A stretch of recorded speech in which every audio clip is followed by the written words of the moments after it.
tu donnes la mallette à Chelsea Green cette année, moi je pense que c'était le bon moment. Oui, mais c'est pour dire que en fait, ils voient pas. En fait, ils arrivent pas à voir le long terme. Ouais, non, Ce non, qu'il y a devant eux, Chelsea Green, c'est un personnage. Elle a du micro, elle est drôle. Alors, ouais, peut-être qu'elle est un peu trop drôle pour être genre championne du Ça monde peut main être event. rectifié très vite, ça. Mais voilà, Mais ça bien peut sûr. se rectifier. Ou alors, Ah ça peut oui. être un perso où elle cachine, elle triche. C'est ça. Voilà, ça peut être une identité. Mais c'est comme Vince Russo, c'est un booker, un ancien booker qui a été au poste de Triple H à l'Attitude Era. Ouais. Donc le mec, il a fait des segments à l'Attitude Era.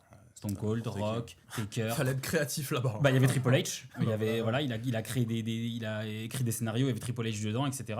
Donc il a quand même été à l'origine de segments Iconique. iconiques.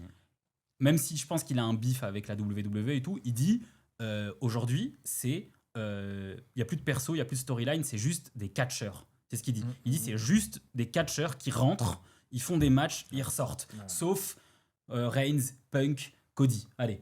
Top 3, top 4 avec Gunther, peut-être un top 3, top 4 où il y a les grosses stories, Paul Heyman et tout. Sinon, c'est juste, il y a ces 3-4 mecs là. C'est pour ça que Triple H il dit ah, si j'ai pas eux, en gros, je suis dans la merde.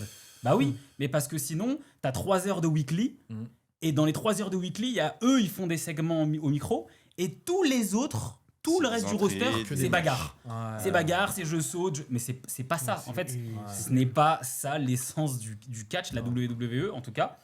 Cette fédération-là, ce n'est pas ça.